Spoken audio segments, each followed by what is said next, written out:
Smart preparation की इस नई वीडियो में आप सभी का स्वागत है। स्मार्ट प्रिपरेशन की इस नई सीरीज़ में हम मॉडर्न हिस्ट्री को नोट्स के रूप में पढ़ेंगे और इम्पोर्टेंट टॉपिक्स जो हैं उनको अच्छे से कवर करेंगे, जो कि आगे आने वाले जितने भी एग्जाम्स हैं, चाहे वो यूपी पीसीएस आरओ एआरओ हो, यूपी पीसीएस का प्री हो, यूपीएससी का प्री हो, यूपी ट्रिपल एससी का पीईटी हो, या फिर बैंकिंग एग्जाम्स हो, और या फिर कोई भी ऐसे एग्जाम्स जिसमें हिस्ट्री का पोर्शन कवर होता है, तो उन सभी एग्जाम्स के पॉइंट ऑफ व्यू से हम इस जो सीरीज़ हमने शुरू की है मॉडर्न हिस्ट्री को नोट्स के फॉर्म में हम लोग अच्छे से कवर करेंगे। तो चलिए शुरू करते हैं। सबसे पहली चीज़ आती है कि हिस्ट्री को डिवाइड कैसे किया गया है। तो हिस्ट्री को 3 पार्ट्स में डिवाइड किया गया है। पहला बोला जाता है प्रागैतिहासिक, जिसको इंग्लिश में बोलते हैं प्री हिस्टोरिक पीरियड। इसकी क्या खासियत होती है? इसकी स्क्रिप्ट अवेलेबल ही नहीं है। इसकी कोई भी स्क्रिप्ट अवेलेबल नहीं है, कोई भी जो राइटिंग्स हैं वो अवेलेबल यानी कि मिली नहीं है, और इसको स्टोन एज के नाम से भी जाना जाता है, पाषाण काल के नाम से भी जाना जाता है। तो सबसे पहला हो गया प्रागैतिहासिक प्री हिस्टोरिक पीरियड, जिसकी कोई भी स्क्रिप्ट अवेलेबल नहीं है और इसको स्टोन एज भी कहते हैं। सेकेंड आता है प्रोटो हिस्टोरिक पीरियड, यानी कि आद्य ऐतिहासिक काल।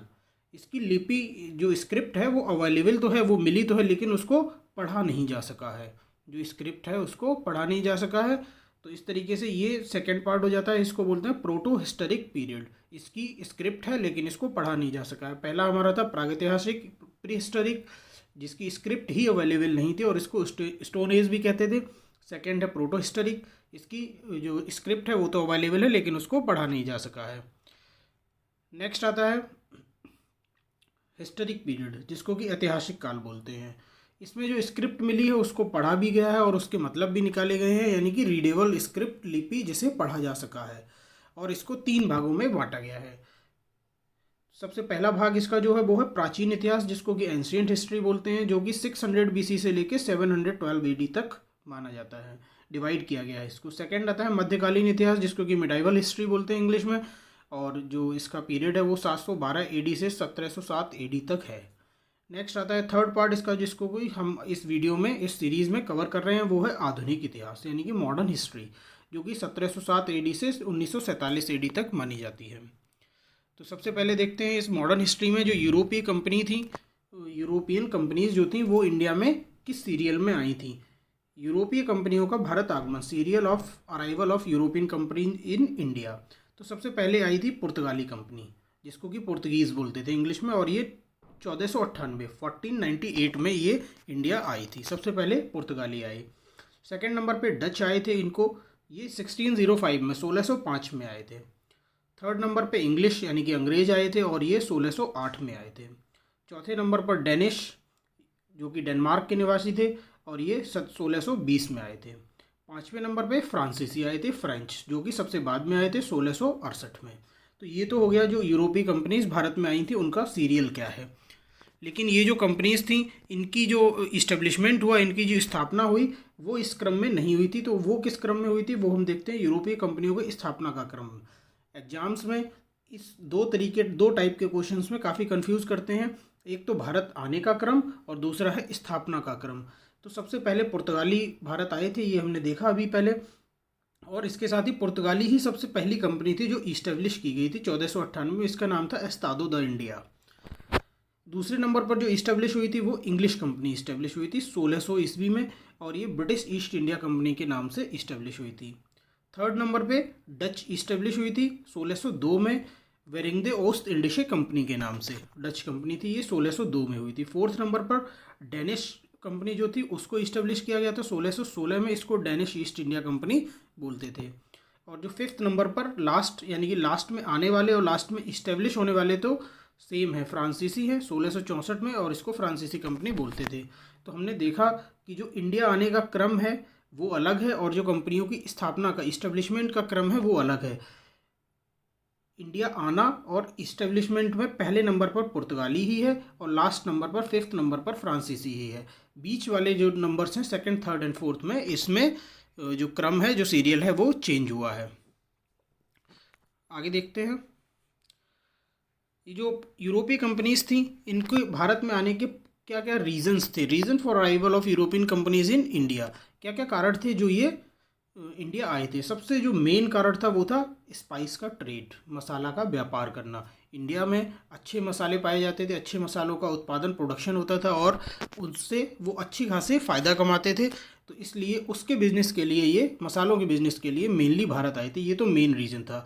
लेकिन उसके साथ साथ जो और अदर रीजन्स थे उसको भी देखते हैं।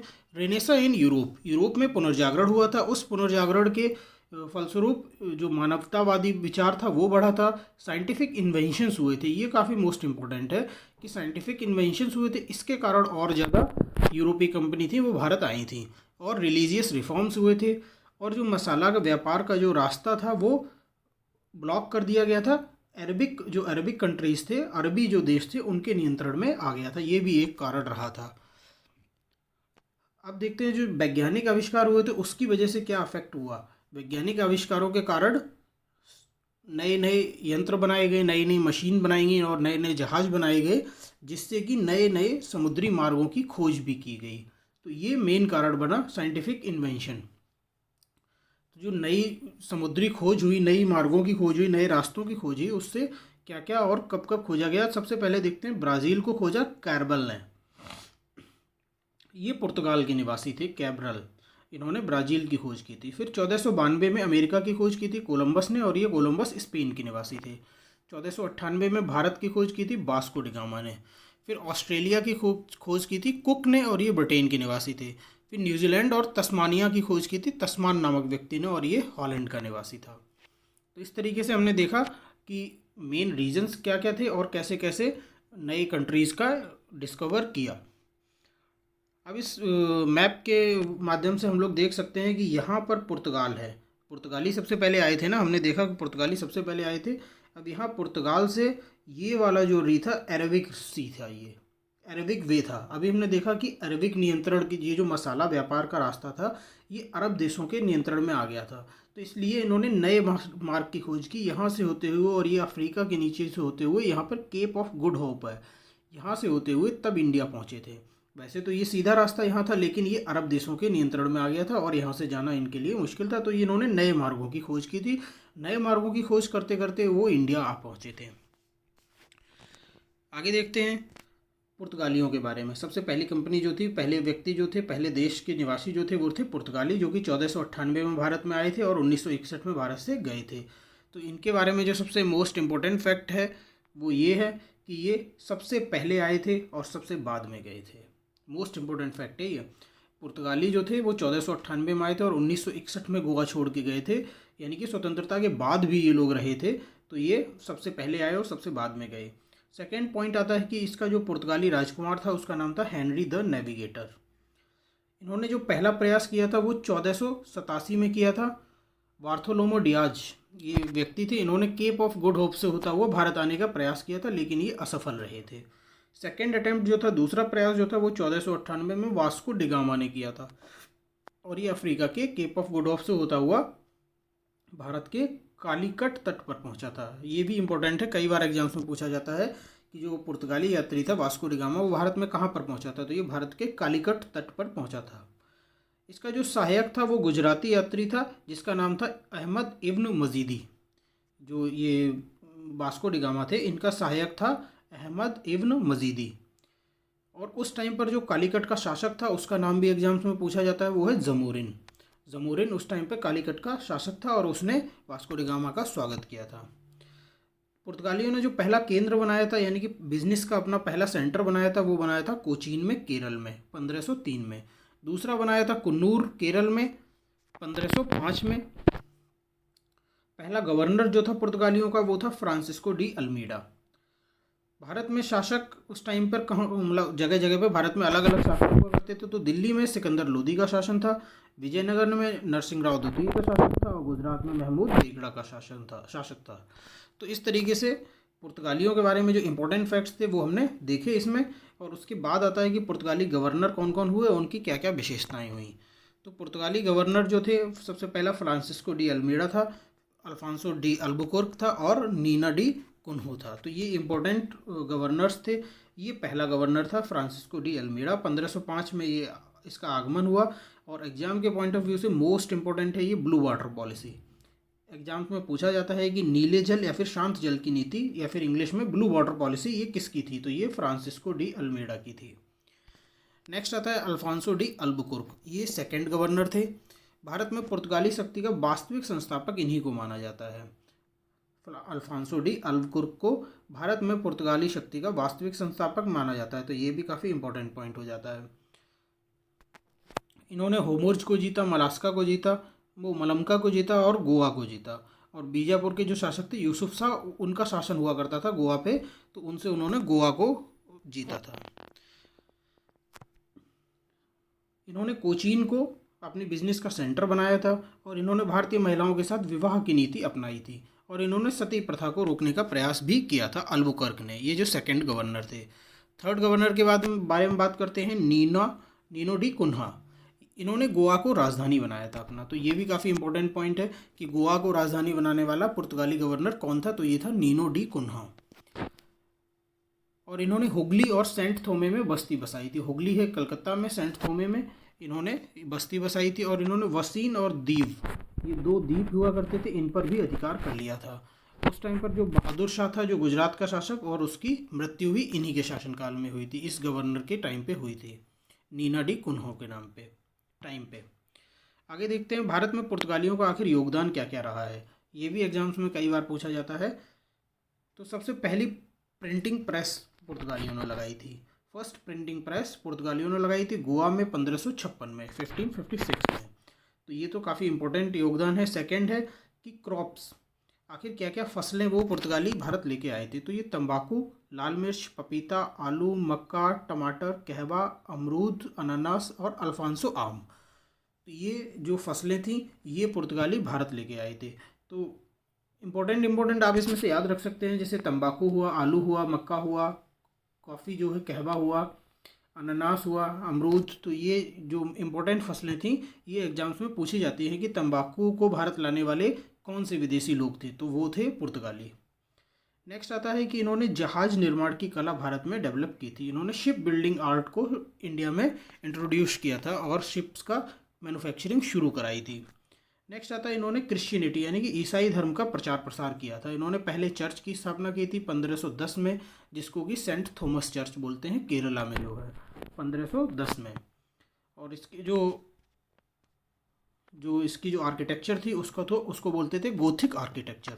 गोथिक आर्किटेक्चर की पहली चर्च सेंट थॉमस चर्च थी और वो केरल में थी और इसकी स्थापना 1510 में हुई थी। इसके जो प्रथम पादरी थे वो थे फ्रांसिस्को जोवियर। प्रथम पादरी थे फ्रांसिस्को जोवियर। अब देखते हैं भारत में आखिर पुर्तगाली सफल क्यों नहीं हुए। तो पुर्तगालियों के पतन का कारण था ये रिलीजियस इंटॉलरेंस था, यानी कि धार्मिक असहिष्णुता थी इनके अंदर। और यूरोपीय कंपनियों से इन्होंने संघर्ष शुरू कर दिया था और कार्टेज आर्मेडा काफिला व समुद्री लूट की नीति इन्होंने शुरू की थी। जो इंडिया के समुद्री तट से वहाँ से कोई भी गुजरता था उसको ये लूट लेते थे, जिसके कारण लास्ट में इन्हीं को नुकसान होने लगा था। फोर्थ जो आता है कि स्वतंत्रता प्राप्ति के समय, जो इनके बारे में फोर्थ फैक्ट है ये, स्वतंत्रता प्राप्ति के समय गोवा का गवर्नर कौन था, इसका नाम था बोस्सा। जब इंडिया 1947 में स्वतंत्र हुआ था उस टाइम पर भी गोवा पर पुर्तगालियों का अधिकार था और उस टाइम पर जो पुर्तगाली गवर्नर था उसका नाम था बोस्सा। जो अंतिम गवर्नर था लास्ट, जो कि 1961 तक रहा था, वो था मैनुअल एंटोनियो। और ऑपरेशन विजय, ये एक ऑपरेशन है जिसके द्वारा गोवा को मुक्त कराया गया था, भारत में शामिल किया गया था। नेक्स्ट देखते हैं क्विक रिवीजन। हम इसमें क्विक रिवीजन में है कि 20 मई 1498 में वास्को डिगामा भारत आया। 1503 में कोचीन में पहली फैक्ट्री स्थापित हुई, कोचीन यानी कि केरल। 1505 में फ्रांसिस्को डी अल्मीरा पहला पुर्तगाली गवर्नर बना। 1510 में अल्फांसो डी अल्बुकुर्क ने गोवा पर कब्जा किया और चर्च सेंट थॉमस, जो कि पहली चर्च हुई थी, उसको केरल में इस्टेब्लिश किया। नेक्स्ट देखते हैं 1530 में जो नीनो डी कुन्हा थे उन्होंने गोवा को राजधानी बनाया था। इससे पहले जो राजधानी थी, कैपिटल थी, वो कोचीन हुआ करती थी। 1556 की बात करते हैं, इसमें पहली प्रिंटिंग प्रेस गोवा में स्थापित की गई थी। 1661 की बात करते हैं, राजकुमारी कैथलीन का बेटे राजकुमार चार्ल्स का, जो राजकुमारी कैथलीन थी, उन्होंने अपने बेटे राजकुमार चार्ल्स का विवाह कराया था। नेक्स्ट 1961 में ऑपरेशन विजय से गोवा को पुर्तगालियों के शासन से मुक्ति दिलाई गई थी और गोवा को इंडिया में शामिल कर लिया गया था। तो इस तरीके से दोस्तों हमने देखा स्मार्ट प्रिपरेशन की इस नई वीडियो में हमने देखा कि जो मॉडर्न हिस्ट्री है, मॉडर्न हिस्ट्री में पहले तो हिस्ट्री का हमने डिवाइडेशन देखा, उसके बाद मॉडर्न हिस्ट्री को हमने इसमें फर्स्ट चैप्टर कवर करने की कोशिश की, यानी कि सिर्फ पुर्तगालियों के बारे में हमने पढ़ा, जो कि एग्ज़ाम के पॉइंट ऑफ व्यू से जितना भी मोस्ट इंपॉर्टेंट हो सकता है, सिर्फ वही चीज़ें हम डिस्कस कर रहे हैं, यानी कि टू द पॉइंट हम पढ़ने की कोशिश कर रहे हैं। ऐसे ही इंपॉर्टेंट और इन्फॉर्मेटिव वीडियोज़ को देखने के लिए हमारे चैनल स्मार्ट प्रिपरेशन को ज़्यादा से ज़्यादा लाइक करिए, शेयर करिए और सब्सक्राइब करिए। Thank you.